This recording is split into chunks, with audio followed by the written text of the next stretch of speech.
Good afternoon or good evening, depending on where you might be. My name is Kevin Michael Grace, and this is the KMG show for Monday, June the 7th, 2021. I'm going to start with some breaking news.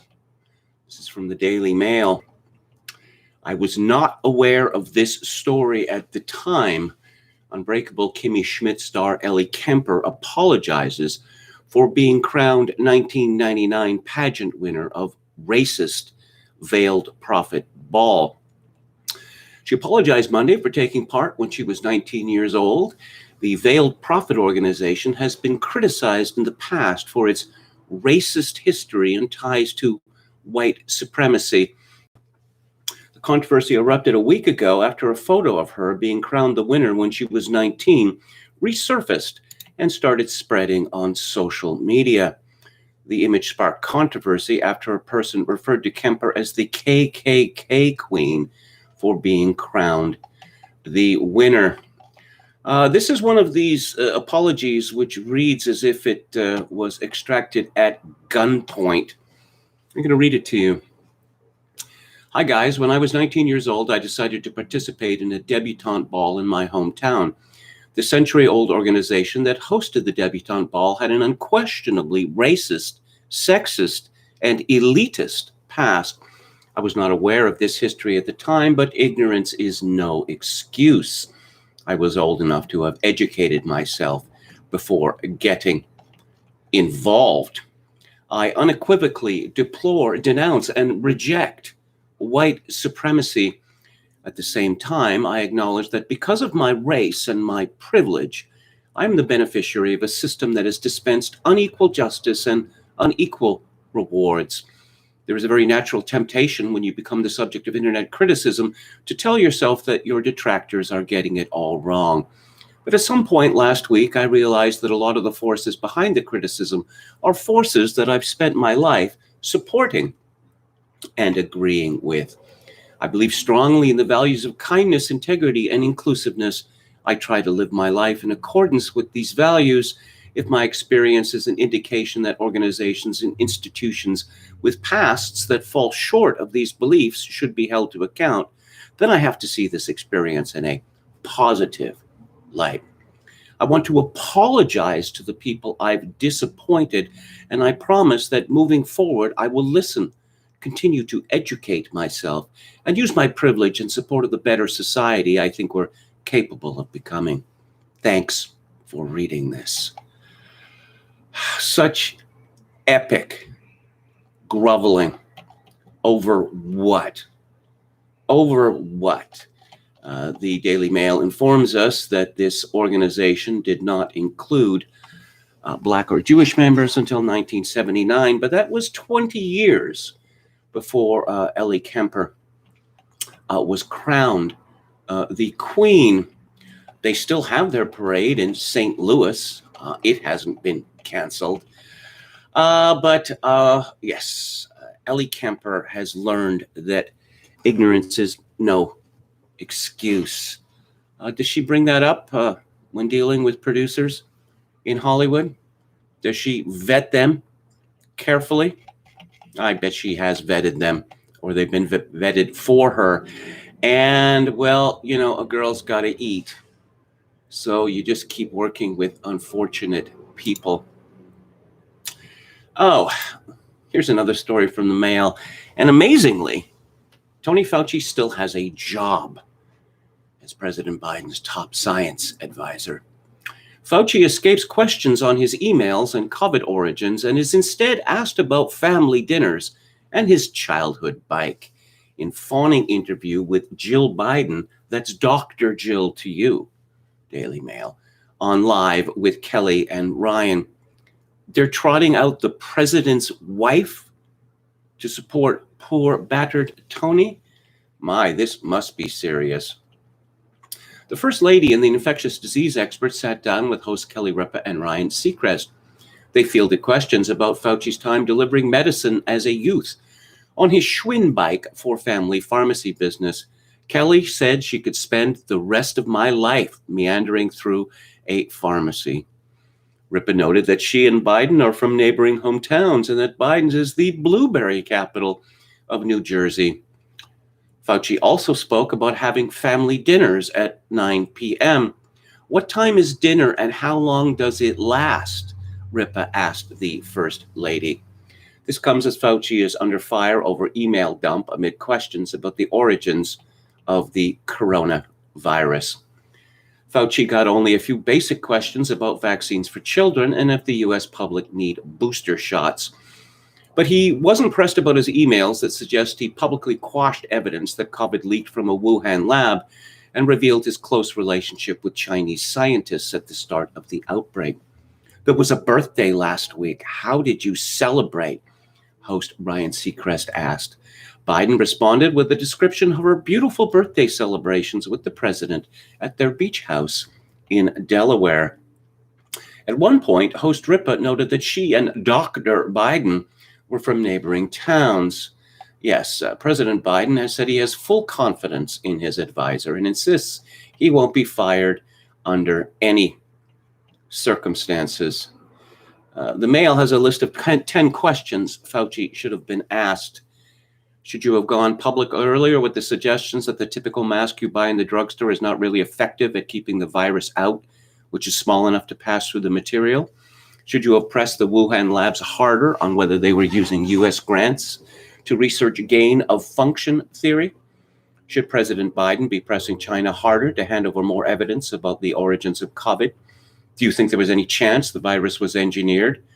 What do you say to members of the American public and Republican lawmakers who've called for you to be fired? Will you answer the growing demands to release your unredacted emails and testify to Congress about COVID origins? Should you have pressed EcoHealth Alliance President Dr. Peter Daszak harder about how he was distributing the National Institutes of Health grant? Why did you thank Daszak for his email giving you praise for publicly quashing the lab leak theories? Do you agree with the Lancet statement signed by 27 scientists, including Daszak, urging solidarity with all the scientists and health professionals in China?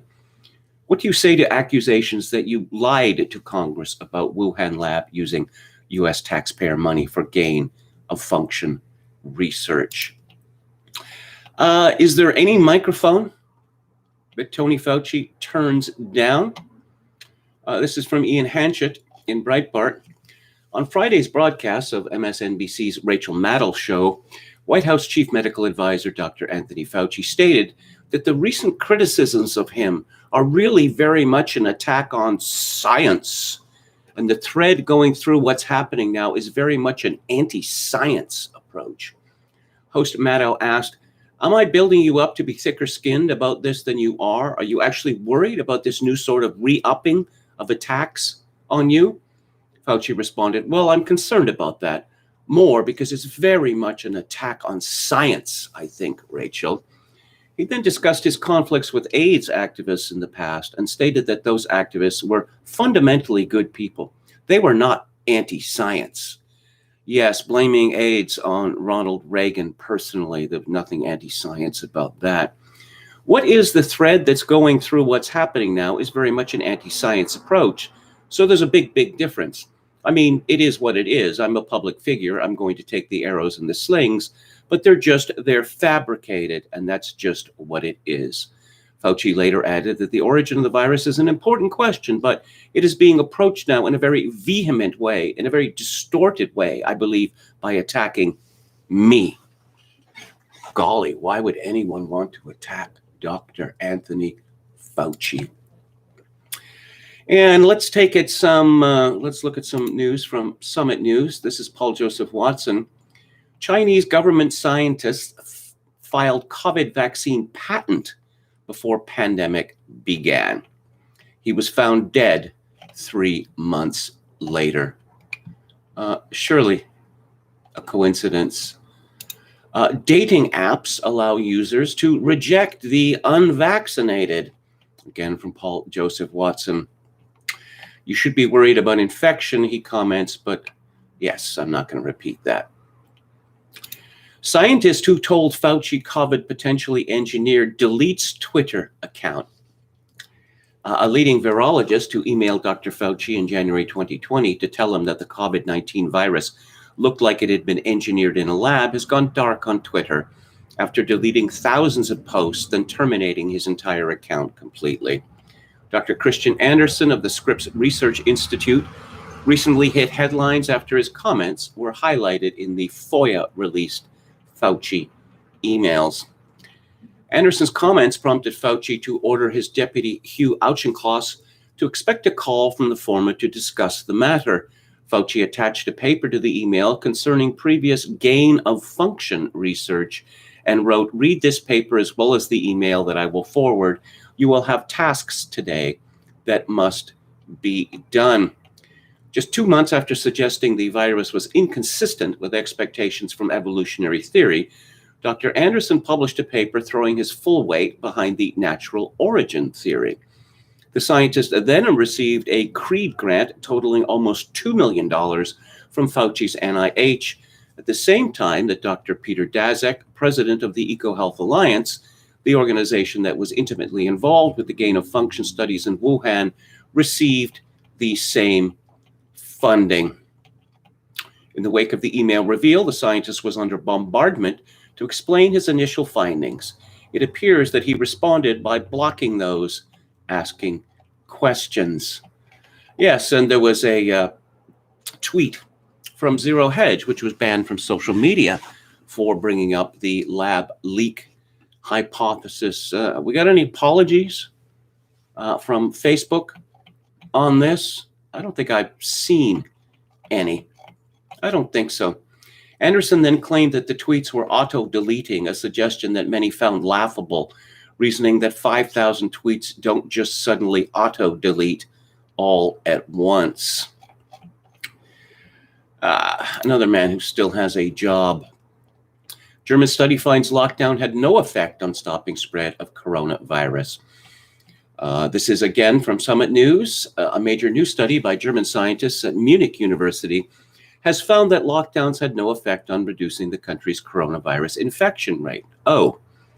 Statisticians at Munich University found no direct connection between the German lockdown and falling infection rates in the country, reports The Telegraph.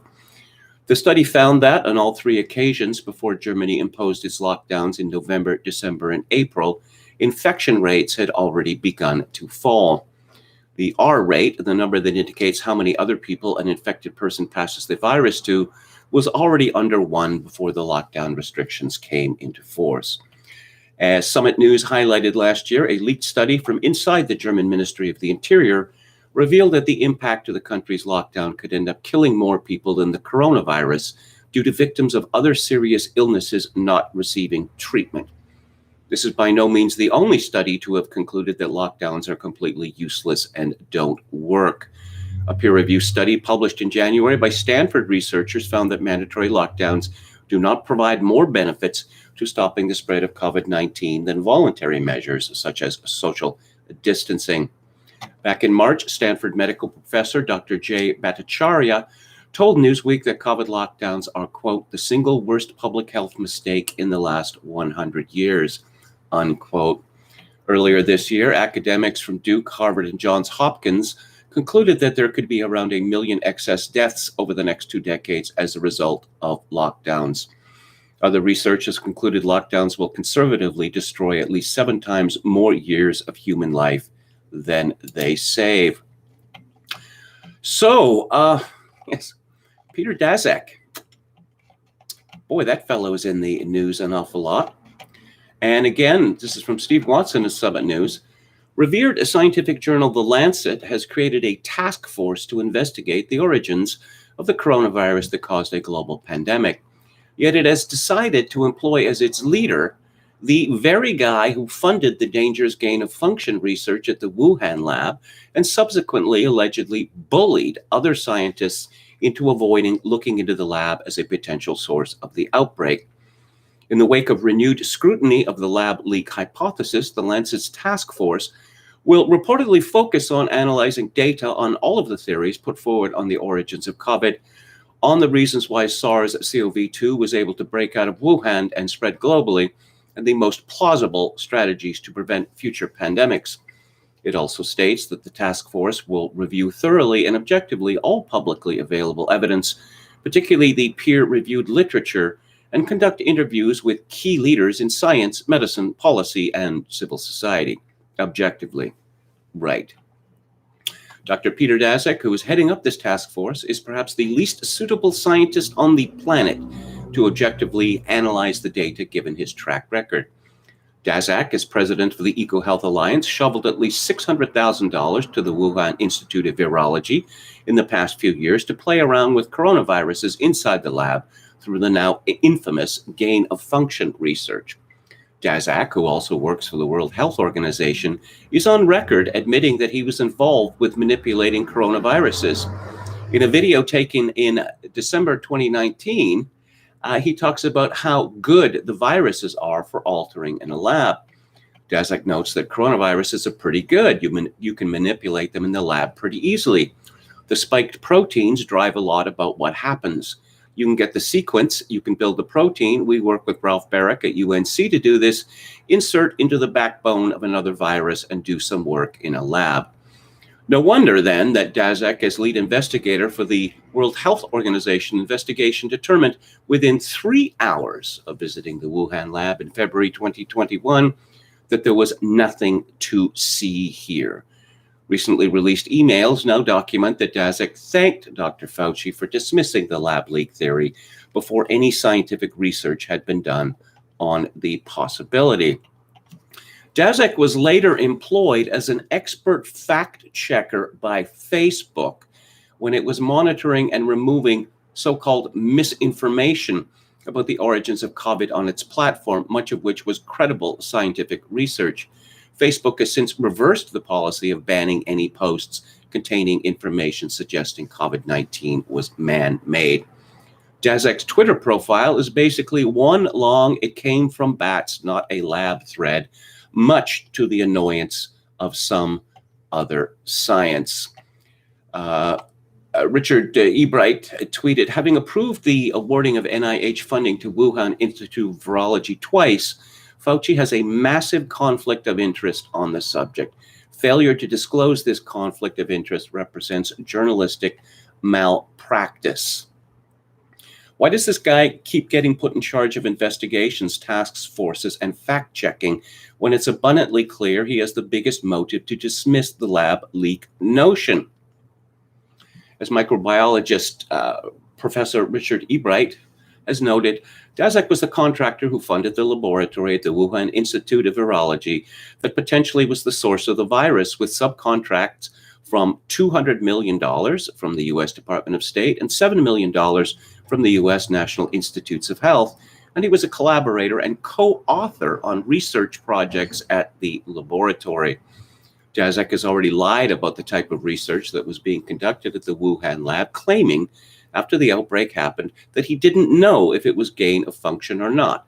His own previous statements and the Fauci emails prove he knew full well what was going on in the lab. In addition, as reported by the Daily Mail and other outlets, Daszak orchestrated a bullying campaign and coerced top scientists into signing off on a letter to The Lancet aimed at removing blame for COVID-19 from the Wuhan lab he was funding with U.S. money. Daszak used his influence to get the journal to publish the letter, which stated that to even suggest the lab leak theory had any credibility was equal to spreading fear, rumors, and prejudice. It effectively shut down discussion among the scientific consensus of the lab leak potential for a whole year until intelligence findings brought the matter back to the attention of the mainstream media, whose scientific advisor Jamie Metzl described Daszak's letter as scientific propaganda and a form of thuggery and intimidation. By labeling anyone with different views a conspiracy theorist, the Lancet letter was the worst form of bullying in full contravention of the scientific method, Metzl added. To make matters worse, the other members of the Lancet's task force are practically all minions of Daszak, some of whom helped him draft the letter that unequivocally stated the lab leak theory was dangerous, and others who either worked with him on fact-checking for Facebook or were cited as sources during that activity. Taking all this into account, it is obvious that the outcome of the Lancet's inquiry will be, and it should not and cannot be used as credible evidence against the lab leak theory.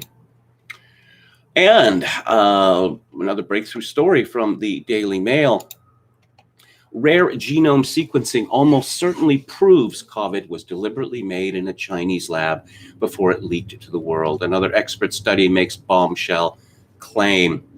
COVID has the genome sequencing combination of CGG, CGG. Two U.S. experts say that no naturally occurring coronavirus has ever had that combination.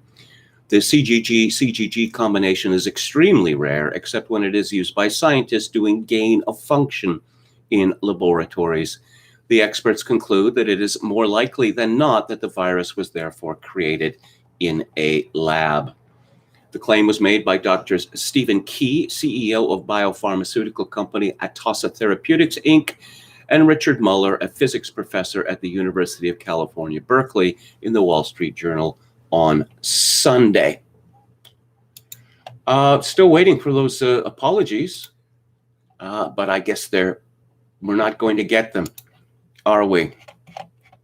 Hello, Head McNeck, Gamion, Dan, Palcasso88, Don Willis, Buddy, Palcasso88, KMG throwing down on Twitter this weekend. Dan says if Ellie dug any deeper, she'd end up back in that bunker from Kimmy Schmidt. Always be vetting, says Chogoken 666. What are the odds a half-black B actress and a white prince would have an almost albino baby? Is child number 2 real or Memorex? That's from Star Rover. Yes, I'm going to be talking about Lilibet.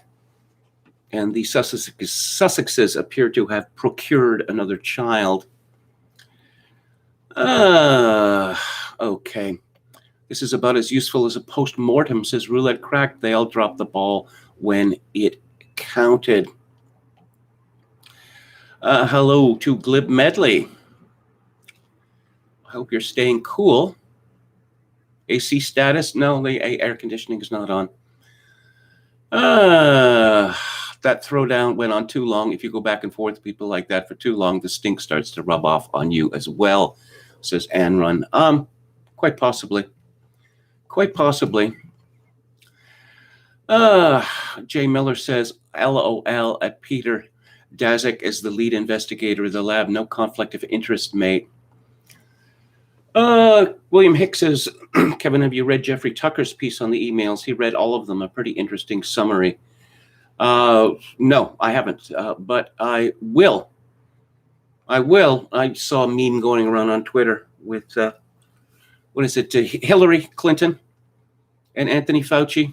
And Hillary taps, they're in a classroom. She taps him on the back and says, you should have deleted the emails. Roulette Crack says, this is so medieval, it's like a stupid story you would read about in history books and would be disgusted by the savagery and stupidity of the people.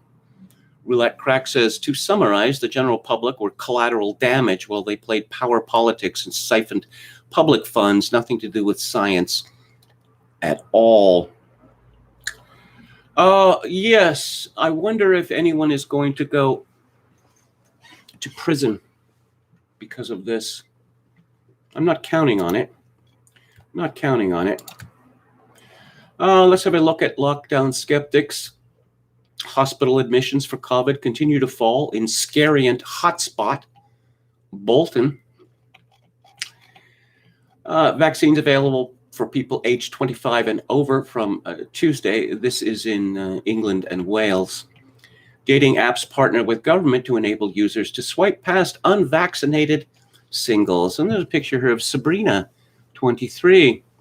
I'm of the belief that there's nothing a stack of fluffy pancakes can't solve. Aww. Vaccine saves lives. This is what the dating sites are telling us. Matt Hancock weighs in. Great to see dating apps promoting the vaccine on their platforms. People will now be able to show their support for the vaccine on their dating profiles and access in-app bonuses if they're vaccinated. Another reason to get the jab. Chaos as tourists scramble to return to Britain before Portugal is demoted to the amber list. Lockdowns had a large negative impact on economic activity in Chile. Some commentators maintain that lockdowns have little or no impact on the economy. Well, they must be daft. They argue it is fear of the virus rather than government restrictions per se that causes people to stay at home and stop spending money. Such commentators tend to rely on studies from the first half of 2020 because there was a dramatic decline in mobility at the start of the pandemic when people everywhere stayed at home out of fear. These studies typically find that lockdowns had a small effect on the economy. However, once the characteristics of the virus became better understood, e.g. that the death rate for those younger than 40 is extremely low, people in jurisdictions not under lockdown began venturing out again. As a result, the damaging effects of lockdown on the economy are only apparent when you examine several months of data. In a study published in the Journal of Global Health, Chilean researchers examined the economic impact of localized lockdowns in Chile. They exploited variation in the timing and duration of lockdowns across 170 municipalities, comprising 89% of the country's population. As a measure of economic activity, the authors used the year-on-year change in monthly VAT receipts, value-added tax, which previous research has shown is strongly related to GDP. They began by plotting monthly VAT receipts in municipalities that were and were not under lockdown in May of 2020, and you see an absolute collapse. To gauge the impact of lockdowns more precisely, the authors ran a statistical model of year-on-year change in monthly VAT receipts with days under lockdown as a predictor. The model controlled for a variety of factors, including both case and death numbers. They found that 1 month of lockdown reduced VAT receipts by 12.5%. Since municipalities without a lockdown saw VAT receipts fall by 15%, this means that lockdowns explain almost half the decline in economic activity. Our estimates, the authors note, suggest that a 3 to 4 month lockdown would reduce economic activity by approximately the same amount as 1 year of the 2009 Great Recession. So much for the claim that lockdowns don't harm the economy. And we'll have a look at Alec Berenson's Twitter feed. He was one of the people asking questions of Dr. Christensen. Berenson writes, why COVID vaccine fanatics are getting so desperate. Fewer than 47% of the 204 million US adults between 18 and 65 are fully vaccinated, which means corporate vaccine quasi-mandates won't work. Businesses can't turn away half their customers. Oh, look, Nicole Wallace, Democratic Majority Whip Jim Clyburn. I'm going to be really brief because I just need you to fill me up with wisdom here. Yes, and someone responded with the infamous fill me up scene from the movie Election. U.S. cases were down 85% from the January peak, says Matthew Orrell. And why is that exactly? Berenson responds, seasonality and natural immunity, mostly. Attention citizens, your Department of Pandemia presents this updated Q&A on vaccines. Shouldn't going unvaccinated be my choice? Answer, no. Why? To protect the vaccinated. But yes, aren't they already protected? Not from their fear. Yeah. Fact checked. LOL cats. U.S. cases were down 85% from the January peak when German R. Lopez, who's a senior correspondent at vox.com, offered this genius take last month. Since then, they're down another 50%. No passports required. German is as smart on COVID as he is on cannabis. Vaccine passports can liberate America. This is what Lopez wrote at Vox. The CDC's new mask guidance promises freedom. Vaccine passports can make it reality. But oh boy, the wokesters never get tired of unnecessary interventions, do they? Remember how contact tracing was going to save us all? I've been meaning to write a story about the tracers. Berenson comments, have they all been fired, or is this now a permanent blue state make work program? Oh, yes, and much talk about a new disease. We asked Biogen's CEO on CNBC about the confirmatory trial required by FDA to prove aducanumab's clinical benefits in Alzheimer's disease. He said Biogen has up to 9 years to complete the study, and in the meantime, will generate real-world data as well. Only 9 years to complete a trial for a drug that millions of patients may get at the cost of tens of billions of dollars. Why so soon? Yes. Why so soon? Apparently this drug, yes. Biogen IDEC wants to charge $56,000 a year for a drug that has never been proven to work. With millions of Alzheimer's patients as potential customers, the drug companies are not your friends. They care about one thing above all: profit. Yeah. So, pushback against China? Well, I guess it's beginning. This is from Hannah Blow at Breitbart. Governor Ron DeSantis of Florida on Monday signed 2 pieces of legislation, one of which will ban Confucius Institutes in Florida, aimed to combat nefarious foreign influence and corporate espionage in the Sunshine State. Foreign adversaries will not have access to our schools, government, or companies like they have in the past, DeSantis said during Monday's press conference in Miami. Not the Communist Party of China, not Russia, not Cuba, not North Korea, not Iran, not Syria, not Venezuela.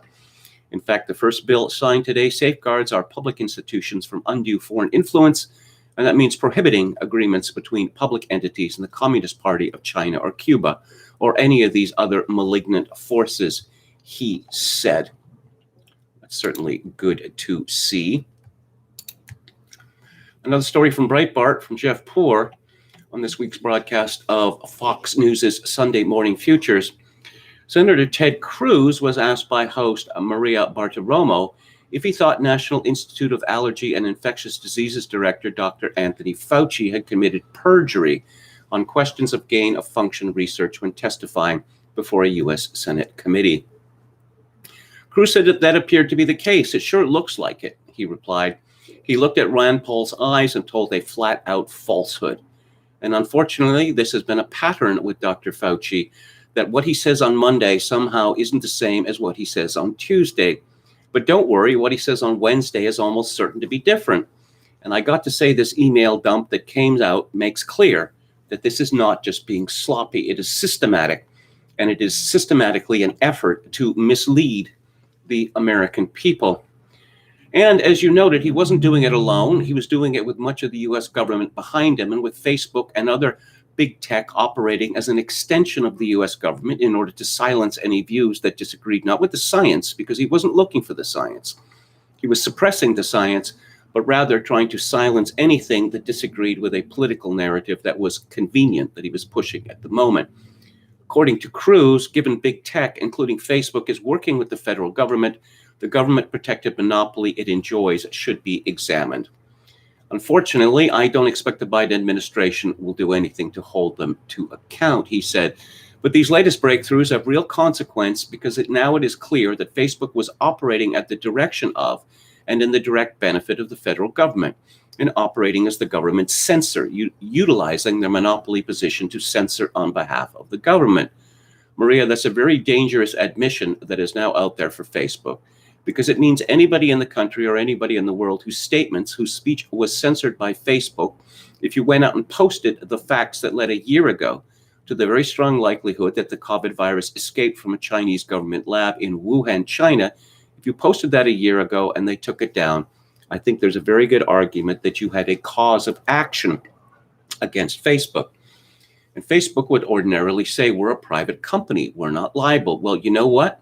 When they act at the behest of the government, when they contact Fauci, when they say, should we censor this? And Fauci says yes, and they censor it for the federal government. And then magically, when the government changes its mind and said, oh, all those facts that were there a year ago, now you're allowed to talk about it. They stop censoring it with a flip of a switch that lays a very strong argument that Facebook is operating as a state agency, and that opens very significant legal liability. And, oh, yes, let's talk about the servile media. I mean, you know, live with Kelly Ripa and Ryan Seacrest, that's not really hard-hitting. It's not supposed to be. This is from Emily Jacobs at the New York Post. CNN's Brian Stelter gets roasted for sycophantic Jen, not Jennifer, but Jen Psaki interview. CNN's chief media correspondent is facing ridicule for a groveling interview in which he asked White House press secretary Jen Psaki what the media gets wrong when covering the Biden administration. Reliable sources host Brian Stelter, or Humpty as he is known, conducted an interview with Psaki on Sunday's episode of The Weekly Show, which he kicked off by offering President Biden's chief spokeswoman a chance to critique the media. The White House press secretary faces some unique challenges, Stelter fawned. Busy summer ahead, infrastructure, election reform. What does the press get wrong when covering Biden's agenda? When you watch the news, when you read the news, what do you think we get wrong? Psaki said many in the press corps seem to fail to recognize how long the legislative process can be while reporting on the administration's efforts to push the president's agenda through Congress. I think some of our muscles have atrophied a little bit over the last few years, and there isn't a lot of memory, recent memory or longer memory, on how long it takes to get legislation forward, or how messy the process of negotiating and the process of getting legislation across the finish line can be. I don't know if that's the press getting it wrong. I'll leave you to the critique of that, Brian. Oh, and an unrelated good news story, Chrissy Teigen's cancellation continues. Now she's been removed from Netflix show. Later on in the interview, Stelter asked Psaki if she too worried as a parent about craziness from Republicans. You have a daughter going into kindergarten. I have a daughter going into pre-K, and I think to myself, what kind of country is this going to be when they are our age? Do you fear that given the craziness we're seeing from the GOP? I guess I don't think about it through a political prism. Maybe that's funny given I'm in Democratic politics, she replied. Media personalities excoriated the CNN host after clips of the interview began to circulate on social media. Beat me, Jen. Tell me how to be better, journalist Glenn Greenwald wrote in one of a series of tweets. Have I been a bad boy, Jen? I want to be a good boy, he added in another. I'm not using hyperbole when I say the interview that Brian Stelter did with Jen Psaki yesterday should be studied in journalism school. It is one of the most sycophantic interviews of a state official you'll ever see. This is how state TV functions, Greenwald wrote. Our corrupt media are absolutely nothing more than propagandists and should be treated as such, tweeted Molly Hemingway, senior editor of The Federalist. She and Stelter then engaged in a back and forth about the media, with the CNN correspondent writing, maybe only Republican press secretaries are allowed to comment on the news media's performance. Is that your new rule? Hemingway replied, are you trying to pretend that the posture of the entire corrupt media complex wasn't cartoonishly hostile to Trump, anyone who worked for him or voted for him?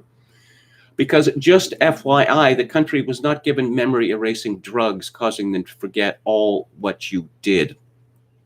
For his part, Stelter issued a longer tweet addressing the backlash, writing, my Twitter mentions right now, liberals mad, because I asked Psaki about why Biden won't hold more press conferences, conservatives enraged because I asked her, what do you think we get wrong? And I feel so old-fashioned thinking to myself, judge the interview in context. That's such an old trick. Oh, you got people on this side who are angry with me and people on this side are angry with me, so I must be doing just great. Cheap stunt. Cheap stunt. Oh, yes, big news this weekend. Donald Trump was accused of wearing his pants backwards. It turns out that that was not true. This is from Kyle Olson of Breitbart. Establishment media floated another anti-Trump conspiracy theory. Backwards pants means dementia. You see what's going on here. There's a Joe Biden can be creditably accused of suffering from dementia, but no. He's really smart and well-spoken. It's Trump who's gone around the bend. New York Daily News columnist and Obama guy Brandon Friedman got the conspiracy theory revved up by posting on Twitter a poor quality video someone shot of a television screen of Trump standing near the podium in Greenville, North Carolina, Saturday night. Friedman said it can't be shared enough and added definitively Trump gave his big speech today with his pants on backwards. To date, Friedman's video has over 6.2 million views. Shelley Ross, a former NBC News, CBS News, and ABC News reporter, picked up Friedman's theory and posted about it on Facebook, adding additional examples from the same poor quality video. Ross debated former acting director of United States National Intelligence, Richard Grenell, who questioned her post, and she floated the prospect of dementia. Yes, white supremacists, blah, blah, blah. By the way, the zipperless pants are not a joke if it is related to frontal lobe dementia. I think it is more sad than funny. Oh, keep up the concern trolling there. This post and the comments on it are proof positive that Trump derangement syndrome exists, Grenell said. I will forever point to this post as example number one, showing how grown adults who seemingly seem educated can become deranged partisans. The New York Daily News columnist later posted a fact check by far-left Snopes, which rated his claim as false. Snopes looked through photographs taken at the event and published by the visual media company Getty Images that clearly show the former president on stage wearing pants with a zipper in the front. Friedman has yet to remove his false post. You remember a couple of years ago when CNN devoted so much time to talking about the shape of Donald Trump's penis? Does anyone remember that? Yes. Oh, and no, CNN has no strong political views one way or another with regard to Donald Trump. No. That'd just be outrageous. Speaking of state media, here's a story from justthenews.com. News media jockey to be treated as infrastructure, qualify for tax dollars in legislation.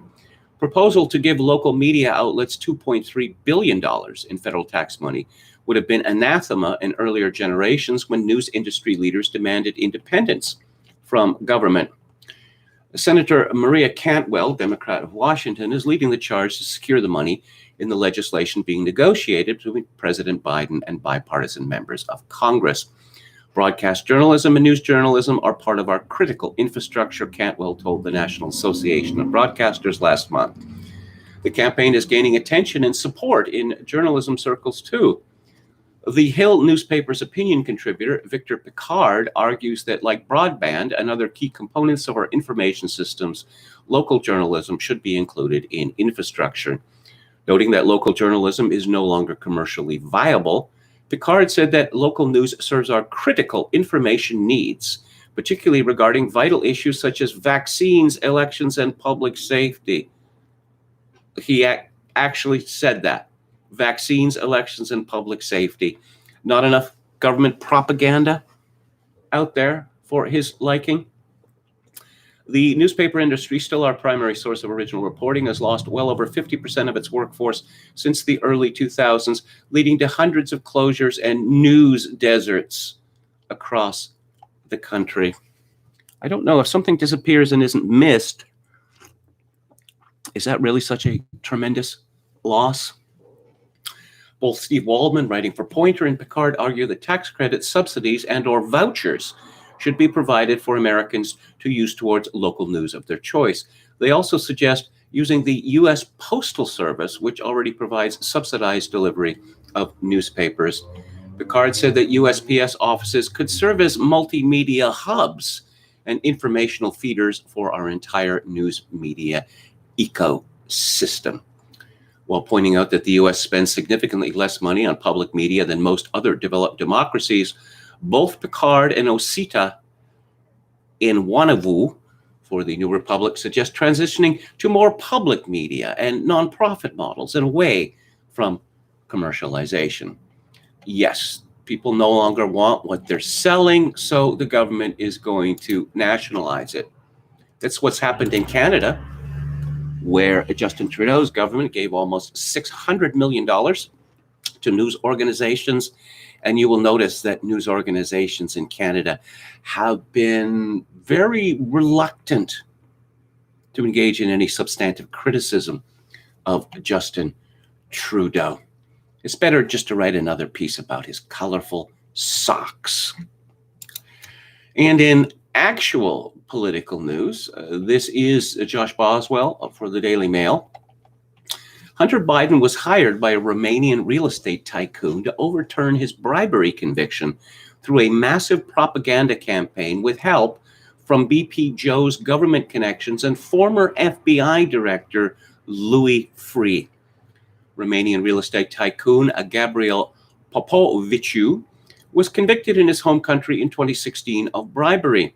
He bribed a university official to buy a 550-acre plot of government-owned land for a drastically reduced price. Popoviciu hired Hunter Biden that year as part of an influence campaign to persuade anti-corruption prosecutors to cut a deal or drop the case. The Daily Mail can now reveal the extensive propaganda and persuasion campaign planned for the Romanian criminal. Hunter brought in political heavyweight Louis Freeh, former director of the FBI, to use his U.S. law enforcement contacts for Popoviciu's advantage. Hunter's involvement, including meeting with U.S. officials and plotting a meeting blitz in favor of the foreign tycoon, all while his father was vice president. Despite the planned influence and media campaign, Hunter and his colleagues' attempts failed, and Popoviciu was sentenced to 9 years in prison in 2016. Yes, well, the Biden crime family strikes again. Oh, and it turns out that a historian called Timothy Snyder is very, very scared. According to rawstory.com, Yale historian Timothy Snyder, an expert on the Holocaust and authoritarian regimes, has issued a dire warning on the state of American democracy at this moment, and it's disturbing. Snyder, who has written around 9 books on the subject and era, compares the January 6th insurrection with 9/11. Insurrection. Yes, a bunch of people entered a building and then left. They didn't bring guns. They didn't hole up in there. They didn't barricade the place. No, a funny kind of insurrection, I have to say. Snyder writes, it is so obvious where all of this is heading. President Trump tells a big lie that elections are rigged, that this authorizes him and others to seek power in extra democratic ways. The lie is institutionalized by state legislation that suppresses voting and that gives state legislatures themselves the right to decide how to allocate the electoral vote in presidential election. The scenario then goes like this. The Republicans win back the House and Senate in 2022, in part thanks to voter suppression. The Republican candidate in 2024 loses the popular vote by several million and the electoral vote by the margin of a few states. State legislatures claiming fraud alter the electoral count vote. The House and Senate accept that altered count. The losing candidate becomes the president. We no longer have democratically elected government, and people are angry. Yes, well, as it turns out, according to Snyder and his ilk, the only fair elections are the ones that Democrats win. Oh, Joy Behar. The View erupts after Joy Behar says Trump looked like he pooped his pants in North Carolina. These women with their worm's eye view of the world. And finally, American political news. This is from Brodigan at the Crowder site. Kamala Harris gives reporters cookies of her own head. Kamala Harris shattered the glass ceiling by being elected vice president. No, not for being a Jamaican American or woman American. It's by being a cringe American. She is constantly breaking new frontiers, being the cringiest human being ever to hold elected office. Everything from her hip-hop pandering to her woke nonsense to every time she gets an awkward case of the giggles. But this truly takes the cake, or actually the cookie. Kamala Harris, the vice president of the United States, had cookies made up of her head, her faceless head, that she handed out to reporters while they were stuck on Air Force Two with her. And I'm looking at a picture, and it's clearly Kamala Harris, but her face isn't there. We get to see her hair and her earrings and her jacket and blouse and pearls, but not her face. It's bad enough she keeps an enemies list of reporters who don't kiss her ass enough without expecting them to eat her face. What blows my mind is that these were professionally made cookies. It's not like she handed out treats she claimed were an old family recipe when she actually just got the instructions off of the chocolate chips bag. There was actually someone working in the vice president's office who thought commissioning a baker to make cookies with Kamala Harris's faceless likeness on them was a good idea. $10 to say that person's name rhymes with Shamala Schmaris. No one is a bigger fan of Kamala than Kamala. Plus, you get the sense she's the type of politician who comes up with ideas that people around her are too busy kissing her ass to say are terrible. I wouldn't be shocked to find out she stood on the back of the plane and made reporters eat their cookies in front of her. Let's see. Texas Feral Hog. We should USPS to give us our real identities online so we won't need Facebook for it. Glib Medley says, I've been listening to some of Jordan Peterson lately. He's a good interviewer. Contra is already making excuses for losing seats in 2022 now that they can't use COVID-19 as a reason to use mail-in ballots. Oh, I'm not so sure about that, Contra. Steve has a parody of an old folk song. If I had a jabber, I'd jab him in the morning, I'd jab him in the evening, all over this land. I recall being made to sing that song in elementary school. Hello to David the Gnome. Roulette Crack says, I'm going to learn Burmese. I like how they roll there. Yes, they shut up George Soros's shop entirely in Burma, or Myanmar, as we're supposed to call it.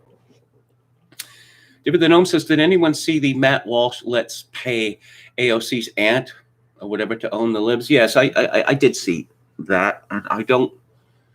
Why? It's going to be embarrassing? It's going to be embarrassing to accept free money? How is that embarrassing? Yeah, okay, let's talk about Canada now. And how long is Canada going to be around for? Because no country can sustain the attacks on its very existence that Canada has been sustaining. No country can do that. Apparently, Canada is one of the wickedest places on earth and has been wicked from the very beginning. This is a story by Sarah Turnbull at CTV News. There are renewed calls to cancel the Canada Day holiday this year as Canadians grapple with the recent discovery of an unmarked burial site at a former residential school in BC. The hashtag Cancel Canada Day is gaining traction on social media, with many arguing it should be a day to reflect on the injustices inflicted on Indigenous peoples, including the lives lost at residential schools. Beyond a hashtag, protests planned by Indigenous rights group Idle No More are set to take place in Vancouver and several Ontario regions on July the 1st. Well, yes, July the 1st is our national generic holiday day. It used to be called Dominion Day because on July the 1st, 1867, Canada was given Dominion or home rule status by the Empire. It's just, for decades, it's been a celebration of immigrants and how they're better than us. The real Canadian national holiday is Remembrance Day, November the 11th. Idle No More. That is one of the worst possible names that an Indian pressure group could come up with.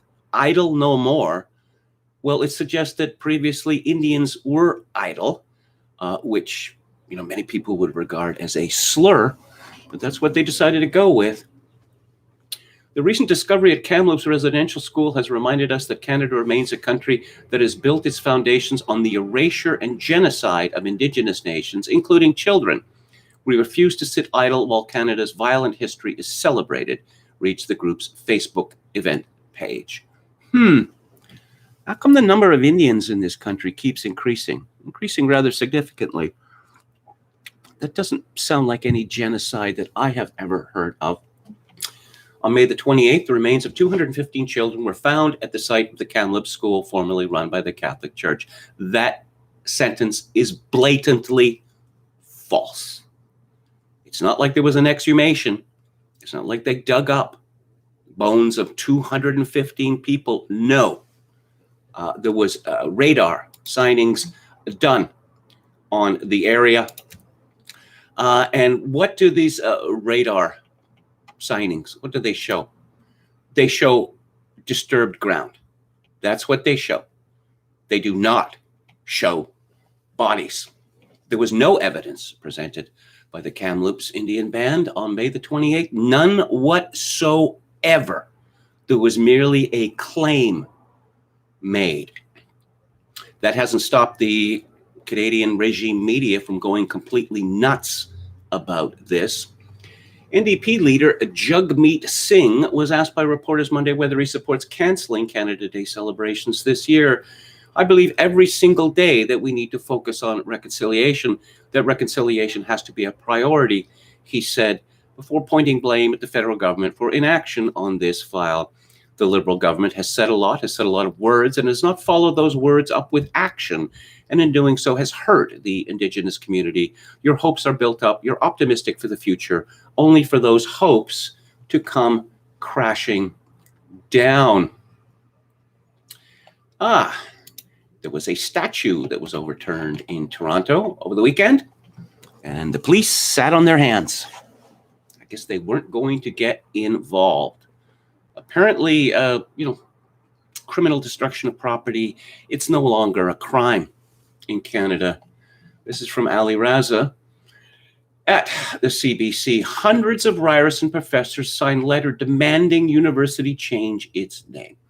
More than 300 professors, including 3 associate deans, signed letter demanding name change, statue removal.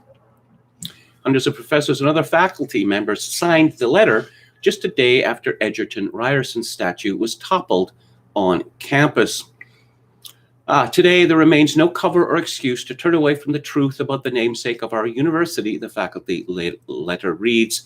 Every Indigenous family in this country has been touched by Indian residential schools, and our namesake's legacy as an architect of the residential school system is the reason we must act now as faculty members at this institution. On Sunday, the statue of Egerton Ryerson at the university was toppled following a rally called Bring the Children Home that saw up to 1,000 people attend and march from Queen's Park to Gould Street in Toronto.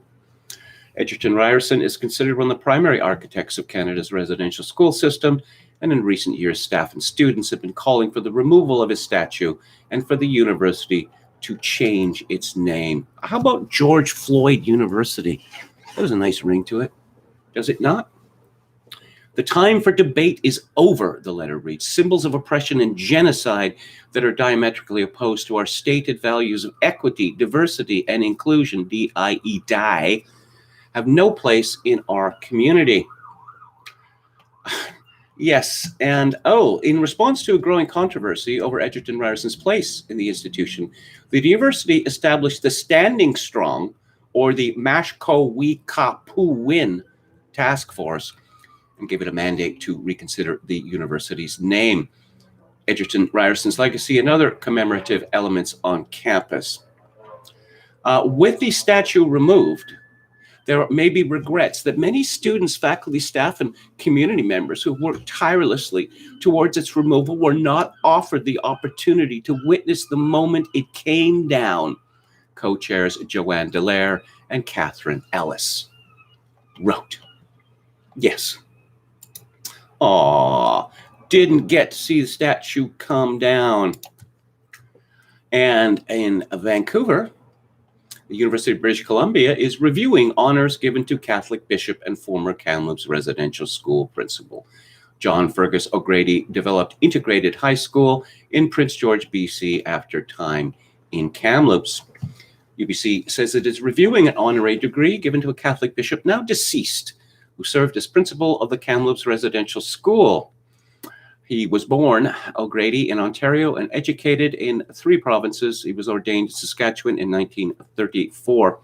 While it is not clear whether any of the deaths at the Kamloops Indian Residential School occurred under O'Grady's tenure, his involvement in the residential school system, and in particular a letter that he sent to parents in 1948 ahead of the Christmas holidays, has prompted some members of UBC's community to demand the university rescind an honorary law degree he received in 1986.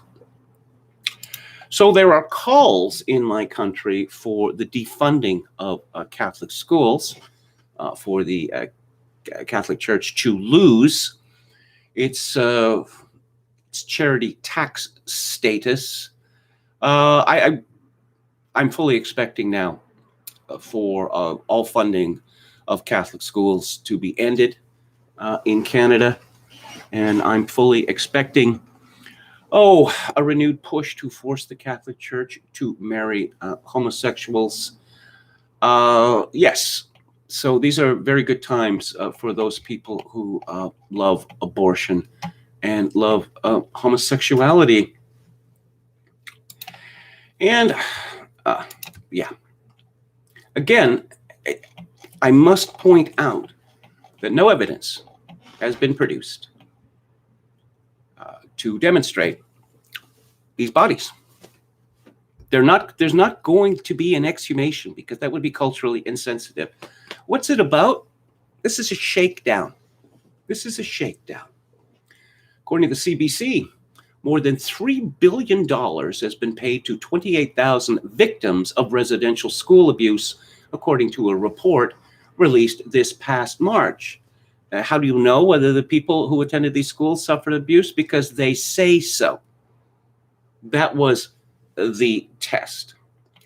The Catholic Church operated roughly 70% of Canada's residential schools, including the Kamloops Residential School, from 1890 to 1969, before it was taken over by the federal government to serve as a local day school until 1978.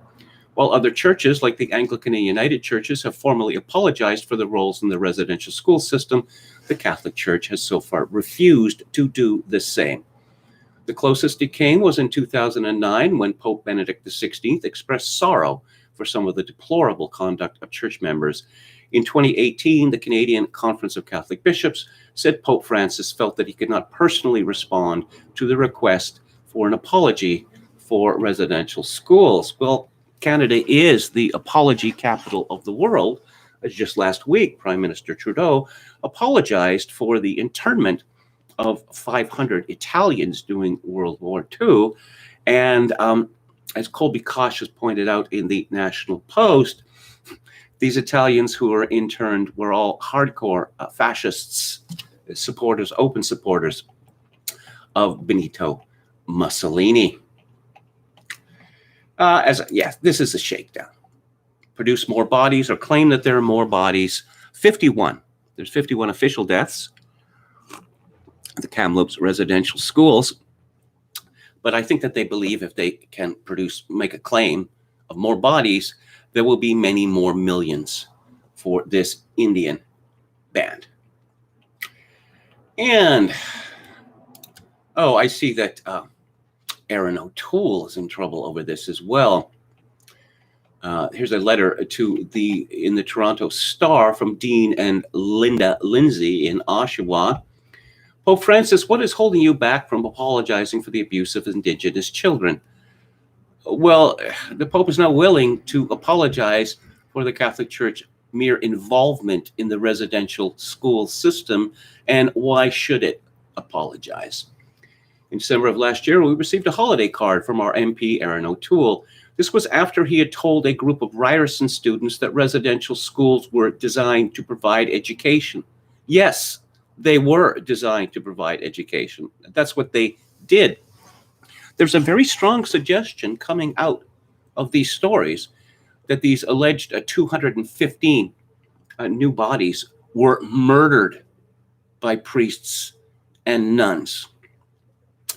We returned O'Toole's card with a message: we did not want anything from someone who doesn't understand the devastating and deplorable treatment Indigenous children experience after they were forced into the system. We expected a reply from Mr. O'Toole's office staff, or better yet, a call directly from him. We received no reply. with the horrific discovery of the remains of 215 Aboriginal children. It's interesting that Mr. O'Toole is now calling for action. If he couldn't defend his initial comments on the residential school system, he certainly can't be believed on his newfound compassion. If he really wants to show leadership, he should be joining the call to have the Roman Catholic Church issue a true apology to the survivors.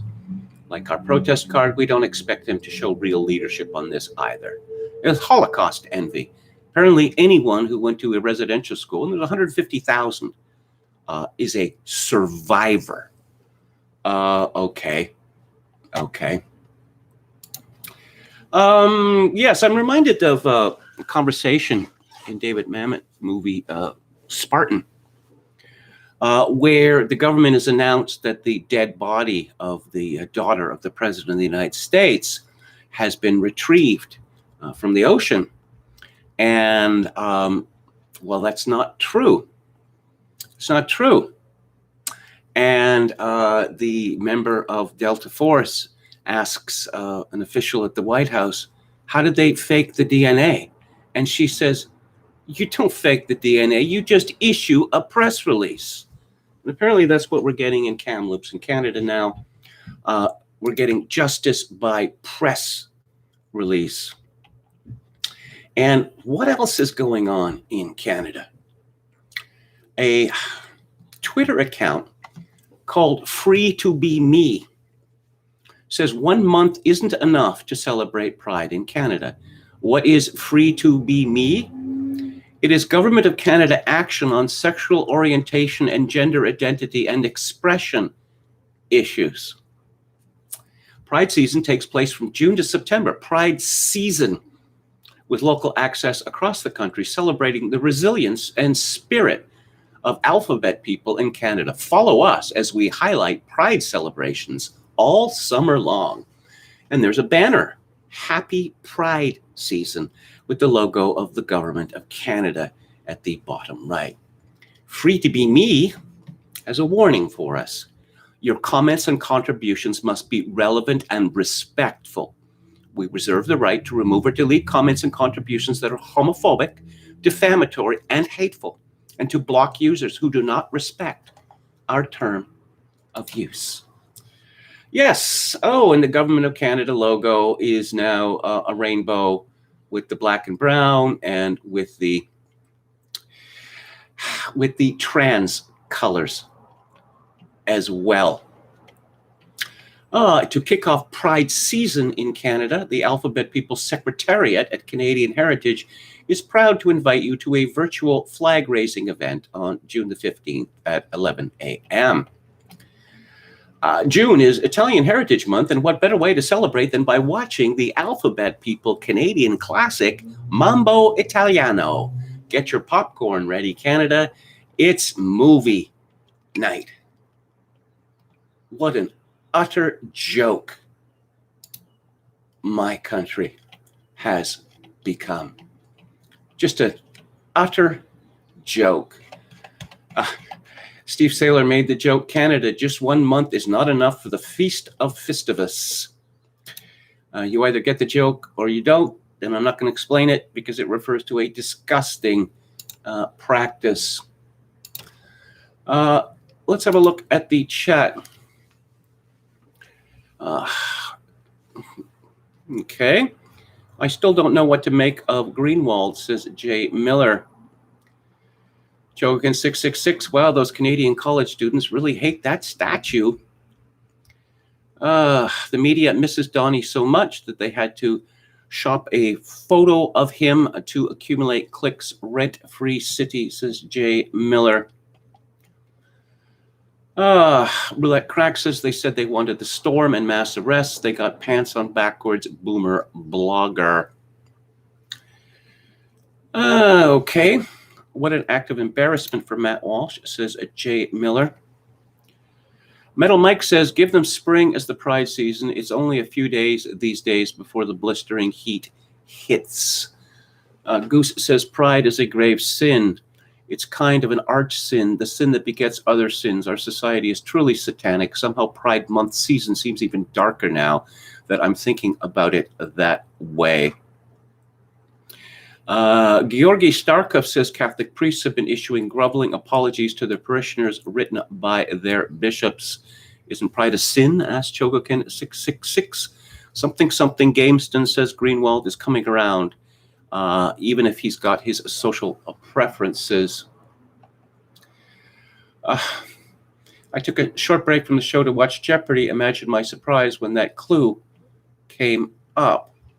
Didn't they try to rename Ryerson X University? Says Emma Nimpton. That's what some students are calling it. Oh, clue on Jeopardy! Tonight. This Canadian province bought a hotel in its capital, Victoria, to house the homeless. Yes, more than one. More than one. And one of them is directly across the street from me. Giving a lot of business to the local police. Let's see. My Trail of Disgrace says, I recall Ezra Levant, I think, saying he knew several Native people, including an accomplished lawyer, who told him the education they got at residential schools made them who they are and prepared them for the future. Well, Alberta Report, which I used to work for, got into a huge amount of trouble because it decided to print a story about residential schools that included people, Indians, who'd been to the residential schools and were grateful for the education that I got. They topped Silent Sam at UNC, says Don Willis. The police just watched, arms folded. I officially checked out at that point. I am and have been locked and loaded since then. Dan says applications to GF Uni must be submitted with a counterfeit $20 bill for processing. Okay. Let's see. Until recently, Neil Terry writes, I had no idea that idiots have spent 30 years looking for non-existent mass graves in Tulsa. These people are the worst kind of ghouls. Contra Coup says, Walsh seems to be under the mistaken impression that people like AOC are capable of experiencing shame. Nobody on the left cares if she's shown as a ruthless hypocrite. It's pointless. I really like Borzoi's book, says our valiant moderator, Chad Chadson. Thank you for your service. Metal Mike says, my name is on Louis Riel University as the new name for Ryerson. Louis Riel was a crackpot who saw himself as primarily a religious figure. He was going to establish an empire, a sort of a heretical Catholic empire in Canada. Preston Manning used to go on about Louis Riel all the time. Of course, Johnny MacDonald had him hanged for the act of murder that he committed, and the Quebecois have been very upset about this ever since that time. And, oh, yes, here's an amusing story about Canadian hypocrisy. This is from the Post-Millennial. The official Canada in Nigeria Twitter account voiced their support for freedom of speech and access to information amid the country's banning of the social media giant after the company deleted tweets of President Muhammadu Buhari. Meanwhile, in Canada, the Trudeau government is actively attempting to censor its own internet with Bill C-10. Bill C-10 is an internet censorship bill that seeks to regulate and censor the social media activity of Canadians. Under the bill, certain Canadian social media pages and YouTube channels may be subject to CRTC restrictions and broader censorship. We strongly support the fundamental human right of free expression and access to information as a pillar of democracy in Nigeria as around the world, and these 8s apply online as well as offline. I don't even know why the Canadian government would issue a peep about freedom of speech in this country, given that, as per Supreme Court of Canada ruling, so-called hate speech is not permitted in Canada, and truth is not a defense to an accusation of hate speech. Law professor and Canada Research Chair Michael Geist noted this, saying that the Canadian government had lost the moral authority to lecture others on respecting free speech when it is actively trying to implement a gag order on further debate on Bill C-10, a bill with enormous implications for freedom of expression online. The bill has been widely criticized by journalists and experts alike. 2 weeks ago, an open letter was signed and published by an expansive list of respected tech critics. The letter calls on the Trudeau Liberals to stop harming the internet and the freedoms and aspirations of every individual in this country and our knowledge economy through overreaching regulatory policies that will have significant yet unintended consequences for the free and open internet in Canada. Now, more than ever, all members of Canadian society rely on the internet. A recent series of proposals and actions taken by your government threaten to adversely impact our freedom to access online content of our choice, to post legal content without fear of censorship, and even risk disrupting the technical infrastructure of the internet. Well, I'm sure it's all for our own good, because there's certain things that should not be discussed. Too sensitive.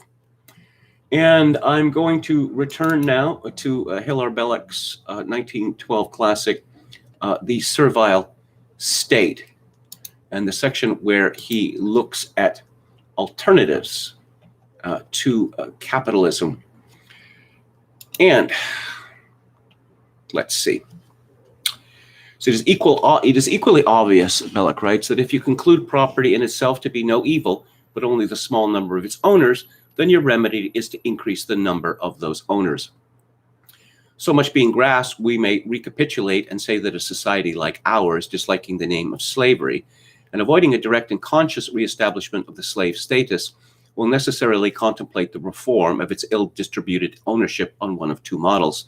The first is the negation of private property and the establishment of what is called collectivism, that is, the management of the means of production by the political officers of the community. The second is the wider distribution of property until that institution shall become the mark of the whole state, and until free citizens are normally found to be possessors of capital or land, or both. The first model we call socialism, or the collectivist state. The second we call the proprietary or distributive state. With so much elucidated, I will proceed to show in my next section why the second model, involving the redistribution of property, is rejected as impracticable by our existing capitalist society, and why, therefore, the model chosen by the reformers is the first model, that of the collectivist state. I shall then proceed to show that at its first inception, all collectivist reform is necessarily deflected and evolves in the place of what it had intended, a new thing, a society where the owners remain few and where the proletarian mass accepts security at the expense of servitude. Have I made myself clear? If not, I will repeat for the third time and in its briefest terms the formula which is the kernel of my whole thesis. The capitalist state breeds a collectivist theory in which in action produces something utterly different from collectivism, to wit, the servile state. I say that the line of least resistance, if it be followed, leads a capitalist state to transform itself into a servile state. I propose to show that this comes about from the fact that not a distributive but a collectivist solution is the easiest for a capitalist state to aim at, and that yet, in the very act of attempting collectivism, what results is not collectivism at all, but the servitude of the many and the confirmation in their present privilege of a few, that is, the servile state. Men to whom the institution of slavery is abhorrent propose for the remedy of capitalism one of two reforms. Either they would put property into the hands of most citizens, so dividing land and capital that a determining number of families in the state were possessed of the means of production, or they would put those means of productions into the hands of the political officers of the community to be held in trust for the advantage of all. The first solution may be called the attempted establishment of the distributive state. The second may be called the attempted establishment of the collectivist state. Those who favor the first course are the conservatives or traditionalists. They are men who respect and would, if possible, preserve the old forms of Christian European life. They know that property was thus distributed throughout the state during the happiest periods of our past history. They also know that where it is properly distributed today, you have greater social sanity and ease than elsewhere. In general, those who would reestablish, if possible, the distributive state in the place of, and as a remedy for, the vices and unrest of capitalism are men concerned with known realities and having for their ideal a condition of society which experience has tested and proved both stable and good.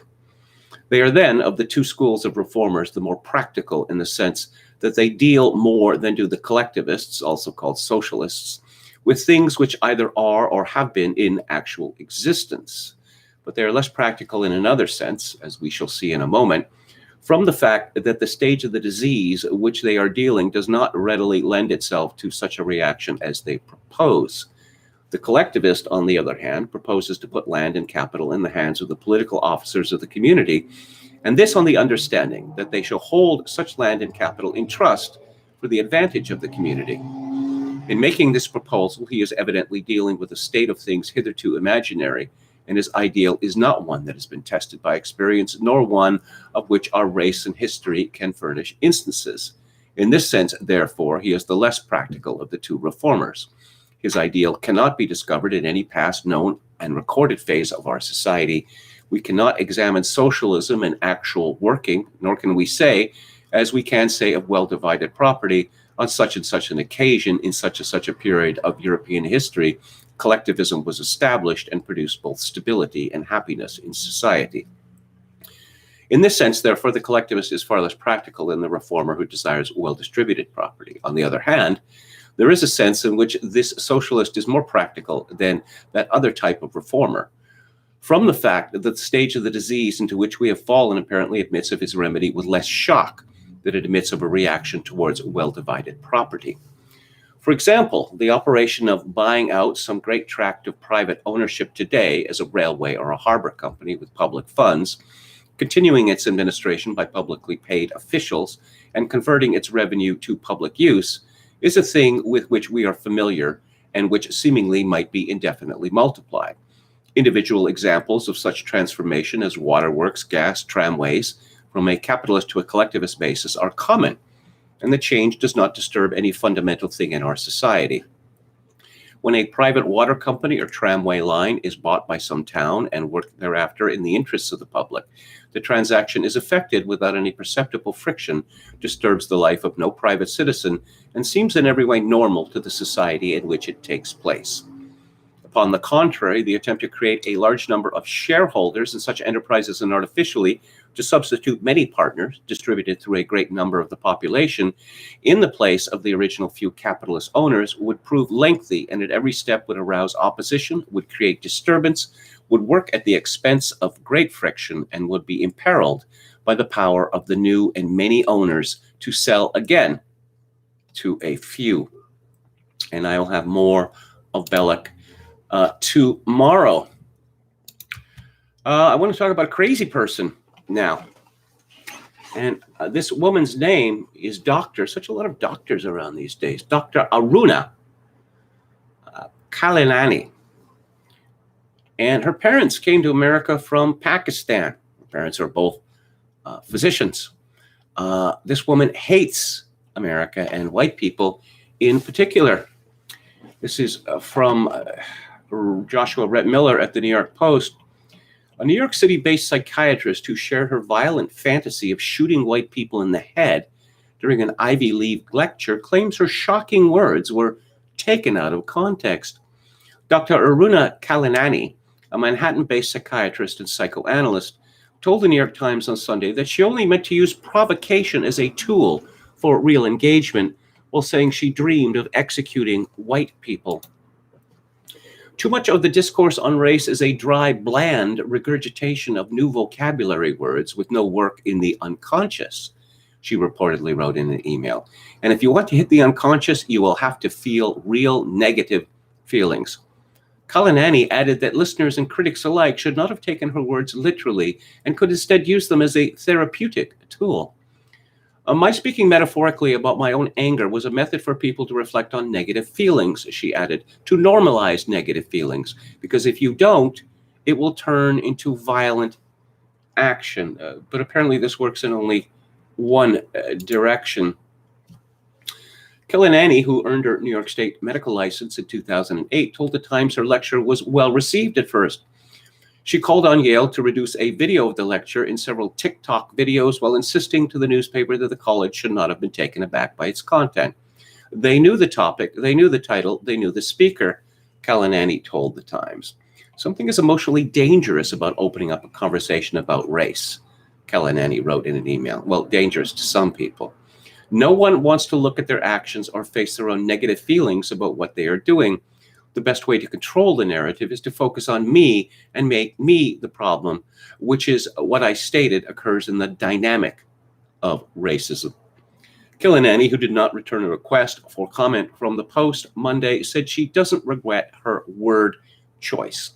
My work is important, her email continued, and I stand by it. We need to heal in this country. Killinanny was slammed online over the weekend for her April 6th remark at the Yale School of Medicine's Child Study Center, where she revealed her dream of unloading a revolver into the head of any white person who dared to get in her way. During the lecture titled The Psychopathic Problem of the White Mind, Killinanny, who is not affiliated with Yale, said she cut off most of her former white friends 5 years ago, adding that there were no good apples out there. This is very, very close to outright exterminationist language.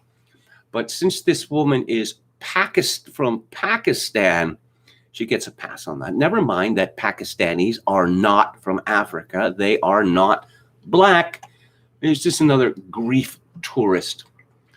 The School of Medicine, meanwhile, said it decided to post a video of Killinanny's lecture with access limited to those who were invited to the talk, while noting that it added a disclaimer to the footage. This video contains profanity and imagery of violence. The disclaimer reads, Yale School of Medicine expects the members of our community to speak respectfully to one another and to avoid the use of profanity as a matter of professionalism and acknowledgement of our common humanity. Yale School of Medicine does not condone imagery of violence or racism against any group. But somehow this woman is not being made to grovel as poor Ellie Kemper was. So I guess we have the text of this woman's address, and it's mind-boggling, the level of derangement. Someone called Katie Herzog, writing on Barry Weiss's Substack, interviewed the doctor. And yes, here's some quotes from her lecture. This is the cost of talking to white people at all, the cost of your own life as they suck you dry. There are no good apples out there. White people make my blood boil. I had fantasies of unloading a revolver into the head of any white person that got in my way, burying their body and wiping my bloody hands as I walked away, relatively guiltless, with a bounce in my step, like I did the world a fucking favor. White people are out of their minds, and they have been for a long time. We are now in a psychological predicament because white people feel that we are bullying them when we bring up race. They feel that we should be thanking them for all that they have done for us. They are confused, and so are we. We keep forgetting that directly talking about race is a waste of our breath. We are asking a demented, violent predator who thinks that they are a saint or a superhero to accept responsibility. It ain't gonna happen. They have 5 holes in their brain. It's like banging your head against a brick wall. It's just like sort of not a good idea. We need to remember that directly talking about race to white people is useless because they're at the wrong level of conversation. Addressing racism assumes that white people can see and process what we are talking about. They can't. That's why they sound demented. They don't even know they have a mask on. White people think it's their actual face. We need to get to know the mask. So, Katie Herzog asked, your bio online says you are a forensic psychiatrist and psychoanalyst with expertise in violence, racism, and marginalized identities. I left academic institutions because of institutional racism. Word. Tell me about that. What happened? I trained at Cornell and Columbia and NYU, and I really experienced all aspects of Cornell and Columbia as very racist. Less so NYU.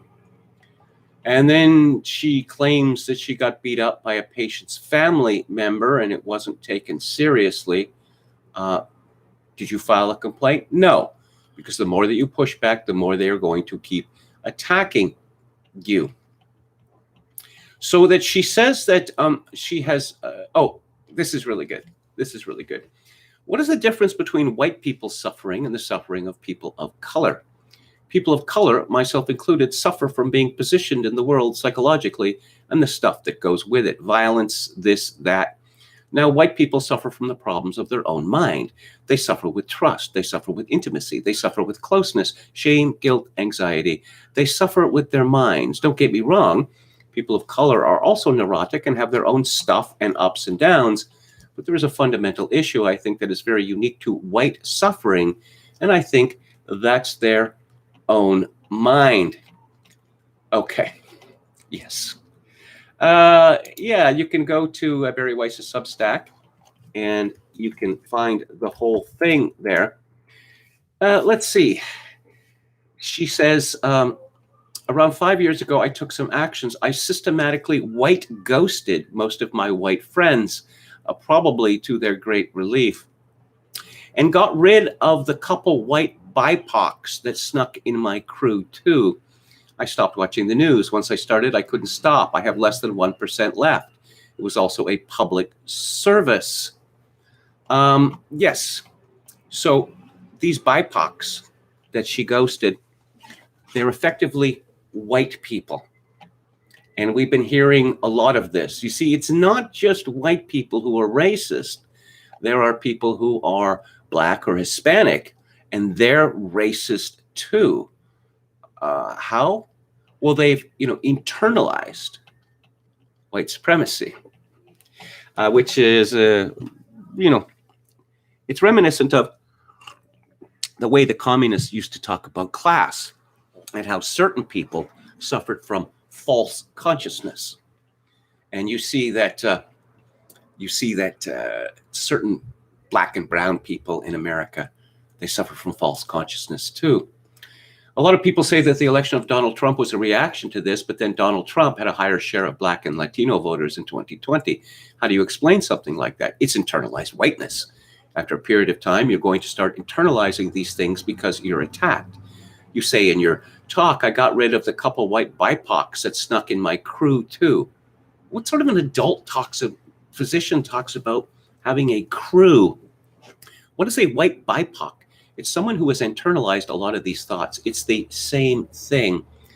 The way you talk about whiteness, it's almost like it's a state of being. Is that correct? I would say that it's a state of mind that affects how you think consciously and how you think unconsciously. Are all white people afflicted by whiteness? It's impossible to not be.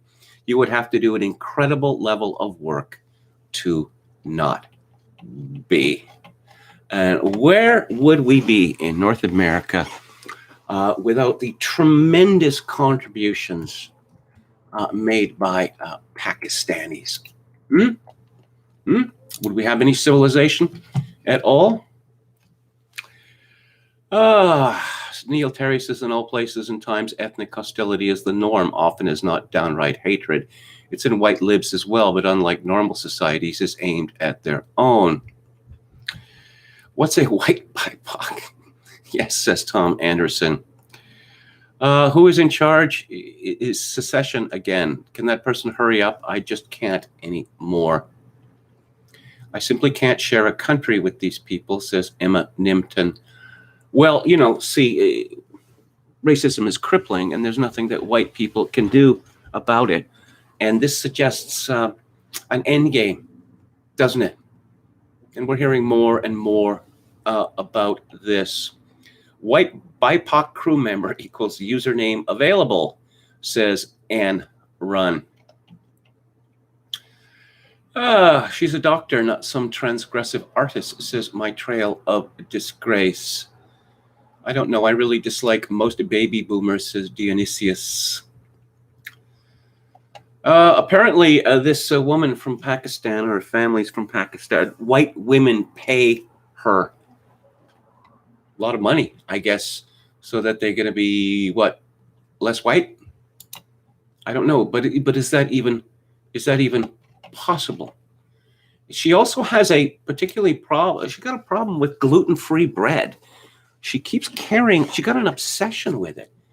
She keeps carrying on about it.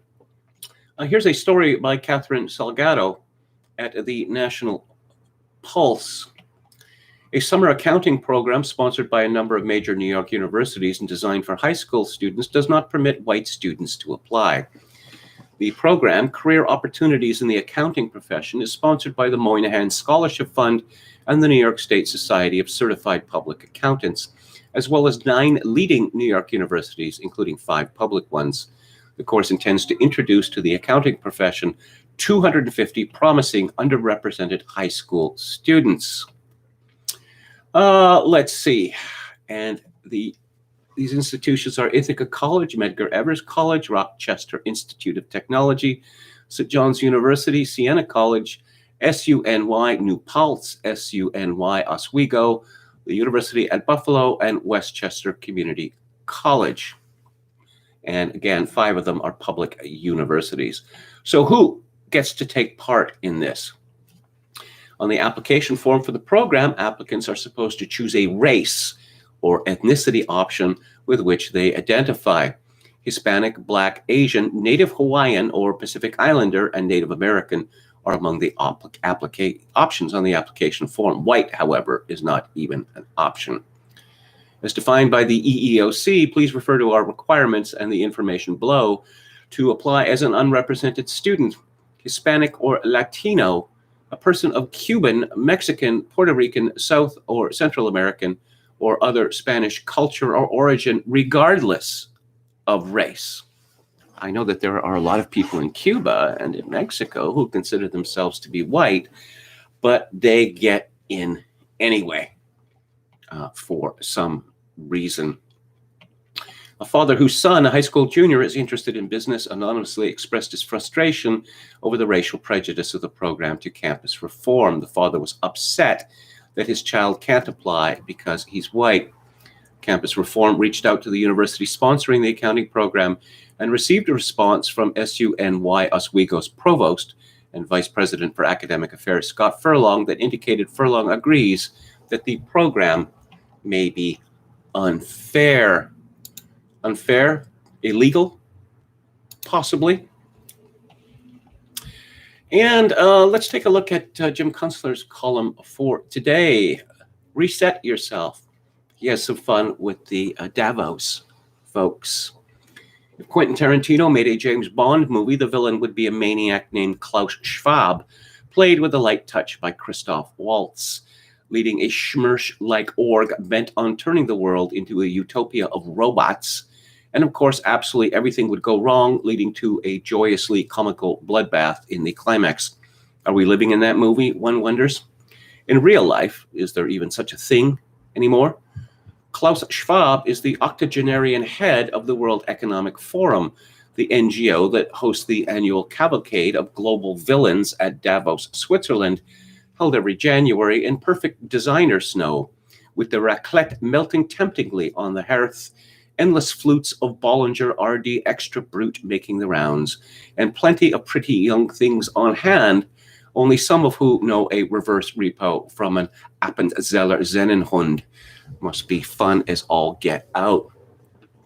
The Davos meeting is ostensibly called to improve the state of the world, and thereby inspires countless paranoid fever dreams in the minds of many who would prefer to be spared utopian social experiments, especially from plans drawn by billionaire bankers who view the present surfeit of mankind on this planet, some 7.6 billion, as cluttering up the joint. All these unnecessary hoi polloi filling the oceans with their yucky plastic, making navigation difficult for the Davos yachting crowd, or something like that.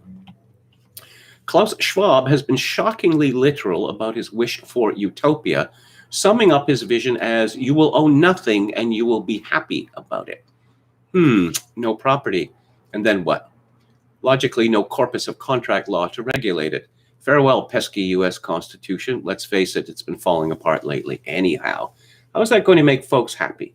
Can I at least keep my water pick and my fly rod? And what about your property, Klaus?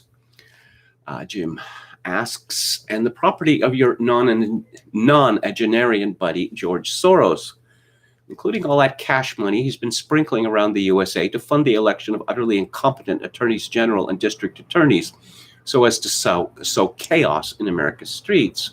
What about your pal Bill Gates' property, those hundreds of thousands of acres he's buying up across the American grain belt? And the half that goes to Melinda under California divorce law, will the poor girl have to make those dreary trips to the Safeway on her own? Will there even be supermarkets? Or just distribution depots like the old Soviet glory days with long lines for schmoozing? A few other particulars from Klaus's 2030 agenda. No more meat eating for you. It's a waste of energy and a carbon spewer. You will eat artificial plant-based meat from Bill Gates' soybean fields, self-propagated like giant boneless garden slugs on Bill Gates' factory walls. Past the sriracha, Klaus. Next, no more national borders. The teeming poor evacuating the wretched overpopulated homelands must be free to overpopulate your homeland and make it equally wretched. Of course, no more fossil fuels. The planet is overheating so badly that there may not be any snow in Davos, and the Davos elect do not intend to don lederhosen and march up and down the bare Jacob Shorn ski trails, yodeling like goat herds. Kunstler continues, there's considerable unease among the sentient hoi polloi about the WEF exercise going forward this summer called the Cyber Polygon Simulation. The idea is to game out a cyber attack aimed at bringing down the global financial system. The reason folks are nervous is because the WEF held a somewhat similar simulation in October 2019 for a hypothetical pandemic disease outbreak. And guess what? We got the COVID-19 pandemic outbreak a few months later. Yes, purely a coincidence, of course. Meanwhile, speaking of crashing financials, the Bank of International Settlements Basel III net stable funding requirement goes into effect before the end of June. That's a mouthful, I know, but the net effect will be the demise of the paper gold markets that have been used by interested parties to queer the gold price and thus protect the value of the dollar for decades.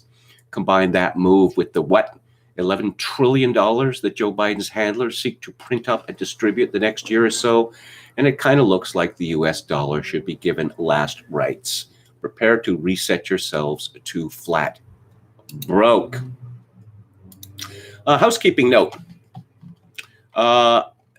Music Monday will be tomorrow. Okay, and I'll talk about Bill Drummond. Ogun's Iron said some of the wildest claims about Great Reset include attempts to literally turn people into property through injecting people with nanotech that belongs to oligarchs that melds with you so you become property. I just, you won't own anything, but you'll be happy. People like to own things. All manner of people like to own things. Not owning things is seen, as a punishment or as a test of, say, one's religious faith. But people like to own things, and the WEF doesn't want us to own things. I mean, it's crazy. It's absolutely crazy. I've used the example, they talked about, cooking implements. Oh, yes. So they're going to hand them out. We use them. They get picked up again, sterilized. And then the next time I want to cook spaghetti, I'm going to have to ask for it to be delivered to me again. That's just absolutely nuts. Absolutely nuts.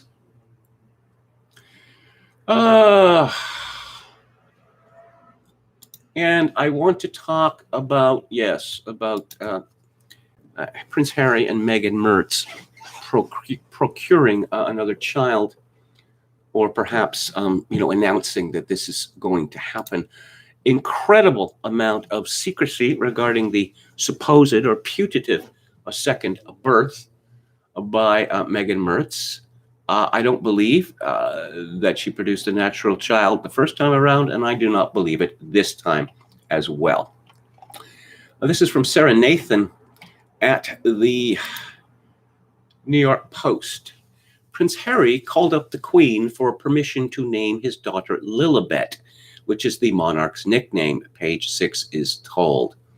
Yeah, and how would they know that? Harry, 36, remains close to his grandmother. I don't think so. Despite quitting the royal family in 2020 amid the Megxit storm and giving recent interviews filled with accusations, including claims of racism against Buckingham Palace. Although a royal commentator called the choice of name rude and demeaning, and insisted that only the late Prince Philip called Her Majesty Lilibet, we're told that Harry absolutely sought permission before the baby's birth. Yeah, okay. Lilibet is not a name. It is a nickname. Just like Archie is not a name. It is a diminutive.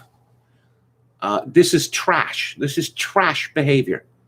So Lilibet, which they've already announced is going to be shortened to Lily. Then why did you choose Lilibet if you're not even going to use the name?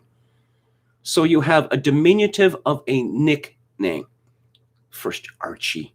Yeah. What a name. What a name for a member of the royal family.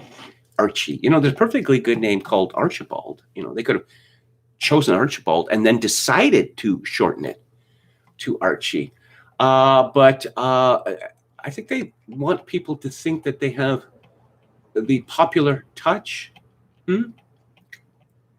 Lilibet is also named after her late grandmother, Princess Diana, who died at the age of 36 in a tragic 1997 car crash in Paris.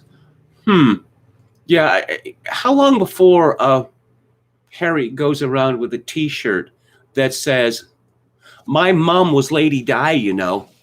Because he's almost at that point. When asked if the Queen would be happy about Lilibet being used by the Sussexes, commentator Angela Levin said Monday on Good Morning Britain, "Not after what's happened. I think she's desperately unhappy because they were desperately rude about her. I don't think it's a good idea. I think it's quite rude to Her Majesty the Queen." However, others see the name as an olive branch towards royal reconciliation. Journalist Afua Adam, who was also on the show, hit back by saying, "To say the Queen would be unhappy is frankly ridiculous. It's a bit of a nod to Meghan's mother, Doria, as well. Her nickname for Meghan is Flower." It's a bit of a nod to the mother whose name is Doria? What? What? How could that be? How could that be? But what's going on here? Product placement. Oh, Harry and Meghan will take up to 20 weeks parental leave from their own charity to lead by example after Lilibet's birth. Archie is very happy to have a little sister, but royal watchers claim Queen was surprised by name. So they're going to take 20 weeks off from their job, which is being interviewed about how unhappy they have been in life. And something social media, something racism. Yes. It's just, you know, it's been pointed out that Harry and Meghan did very little work after their marriage, public work. But Harry now, he's has a job as Chief Impact Officer at San Francisco-based mental wellness app Better Up, dubbed Life Coaching Tinder for millennials. Employees are entitled to 8 weeks paid leave to bond with your new child. Mail Online has asked the Duke's boss, Alexei Robichaux, if his royal employee is taking it. The Duke is also a celebrity commissioner fighting what he calls an avalanche of misinformation as part of an American study for the Aspen Foundation, which is funded by left-leaning billionaires, but he is unlikely to qualify to paid leave from there. Prince William took varying amounts of paternity leave with his 3 children, taking 2 to 3 week off duties for George and Charlotte, but only 2 days when Louis was born. Kate took 7 months for Louis, 4 months for Charlotte, and only 1 month for George. So we've got a book out. Yes, that's very well timed. Wouldn't you say? Very well timed indeed. And it's a book. So Megan Mertz has written a book. Guess what it's about? This is Jessica Green and the Daily Mail, dedicated to the man and boy who make my heart go pump, pump. That's a quote. First look at Megan Mertz's children's book, The Bench, reveals Prince Harry feeding chickens with Archie and even an appearance from baby Lilibet. Megan Mertz's book, The Bench, features an illustration of Prince Harry and son Archie feeding chickens. The Duchess of Sussex announced last month that the book is inspired by a poem she wrote for her husband. Meghan and Harry's daughter, Lily Mountbatten Windsor, who arrived on Friday, also makes an appearance.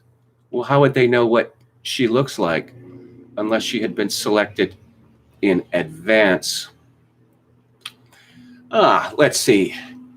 The birth was announced to the world yesterday, even makes an appearance in her mother's latest project, with the little one being cradled in the Duchess's arms while in a vegetable patch. The Duchess of Sussex, 39, announced last month that the £12 and 99 pence book is inspired by a poem she wrote for her husband on Father's Day, the month after Archie was born, and will explore the special bond between father and son as seen through a mother's eyes. It has been released in Australia ahead of its launch in the UK tomorrow, with Meghan dedicating it to Prince Harry and Archie, saying they make her heart go pump, pump. It is not known if Meghan has received an advance for the book and whether any of the proceeds will be donated to charity, but a branding expert previously suggested that it would already have netted her £500,000 following a bidding war to secure her first venture. And here's a line. This would appear to be a whole page of the book, one line, where you'll never be alone. For some reason, the A is dropped. And there are 2 dogs and 3 chickens. And there's Harry and little Archie. And there is Meghan doing something with vegetables. It looks like it's going to be a bestseller. And one of the last images featured in the book, Prince Harry, recognizable with his ginger hair and beard, sits on a bench feeding his rescue chickens. I never heard that one before, which the couple house at their $11 million mansion in Montecito. He appears alongside his son Archie, too, who is captured sprinkling food for the 3 animals while staring adoringly at his father. Meanwhile, Meghan, dressed in a summer's hat, white t-shirt and jeans, appears to be sketched in a vegetable patch located near her husband and son. The mother of 2 cradles her daughter, Lilibet Diana Mountbatten Windsor. The touching inscription in the book, reproduced from a handwritten note in the Duchess of Sussex distinctive calligraphy script, reads, "For the man and the boy who make my heart go pump, pump." Meghan has gifted copies of The Bench to her Hollywood friends, with photographer pal Gray Mallon from Los Angeles promoting the book to his 35,400 followers on Instagram Friday, sharing a clip as he opened the first page to reveal an unseen illustration of Prince Harry and Archie. Do you know that Meghan was described at the time that she became engaged to Prince Harry as a professional calligrapher? Yeah, that really brings in the big bucks. Okay, and what else? What other product placement do we have here? Website. Again, from the Mail, lilibetdiana.com domain name is mysteriously purchased on the same day Harry and Meghan's daughter was born, and 2 days before the couple announced her arrival to the world. Site's owners are kept secret because it was purchased via an intermediary. lilibetdiana.com was registered on Friday and lilibetdiana.co.uk on Sunday. Sussex has made the birth of their daughter Lily public at 5 p.m. UK time yesterday. The owners of the domain have been kept secret because it was purchased via an intermediary in Scottsdale, Arizona, whose motto is, "Your identity is nobody's business but ours." But royal experts insist they believe that the Sussexes are behind it because it was registered before the world knew the child, due this week, had been born or named Lilibet Diana by her parents. It was also common for celebrities to purchase websites in their child's name before announcing a birth to avoid having to buy it at an inflated price later. The domain lilibetdiana.co.uk has also been bought up, but this was done yesterday, and rumors the couple plan to set up a foundation in their daughter's name, just like Archwell, for their eldest child, Archie. Was the foundation named after the child, or was the child named after the foundation? And there is just a rather grotesque story that appears in the Telegraph which was once quite a serious newspaper. Let's see. So what does Lily's la-la-tastic first year look like? For a royal celebrity LA baby, the focus on will be getting her to master kindness, courtesy, respect, consideration, and ethical behavior. We're talking about a newborn baby. You can get a newborn baby to avoid vomiting on you. I mean, you're ahead of the game. Kindness, courtesy, respect, consideration, and ethical behavior. A child in the first year of its life, what possible ethical questions could come up? This is from Celia Walden. When celebrity clients want advice about anything from red carpet social and child-rearing etiquette to how to take tea with royalty, it's Lisa Gachet they turn to. Indeed, her 2014 book, Beverly Hills Banners, Golden Rules from the World's Most Glamorous Zip Code, has become something of an etiquette Bible out there, and if anyone knows what lies in store for Lily Diana Mountbatten Windsor's first year, it is her. In LA, celebrities are assured two things when they have a baby: privacy and control. And let's not forget that in Hollywood, celebrities are our royalty, so royal celebrities are in a sphere of their own, which means that from the moment she arrived, right through her early months and years, Harry and Meghan will be able to control the narrative for their daughter. So what does Lily's la-la-tastic first year look like? Yes, that's an actual quotation from this story. Well, she's come into the world under very different circumstances to the royal births we're used to witnessing in the UK, says Gachet.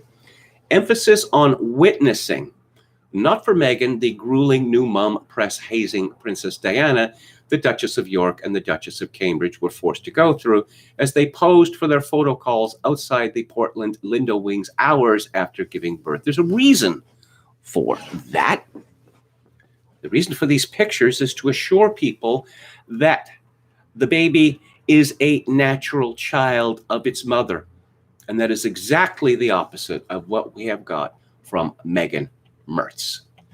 Gachet says, with the very best doctors on hand and the privacy that affords them meant that they were able to announce their baby's name when they were ready, rather than having leaked by hospital staff. But despite the non-disclosure agreements, details can all too often filter out before mother and baby have even been discharged. Any more information beyond her name will be guarded stringently, the social commentator insists, until her parents are ready to divulge it. And I can't help but picture Winfrey, who is already baby Sussex's godmother in all but name, announcing more details to the world press. Then comes that all-important Madonna and child first photo, which again, Meghan won't have taken until she's feeling her best, explains Gachet. So it is likely to come out within the first 2 weeks rather than the first few days. And there is lots more drivel in the Telegraph on that subject. Lilibet, indeed. Let's have a final look at the chat. Franz says, wearing my trousers backwards, Trump style. Brandon Smith asks, will Harry be participating in breastfeeding? Let's Tom Anderson. I understand the hesitancy surrounding those words, but they are no longer the fever dreams of the criminally insane, rather a foreshadowing of what is to come. Well, yes. And the conspiracy theorists have been right about everything for the past year and a half, says Emma Nimpton. Okay. Are the chickens meant to rescue Harry or Lilibet?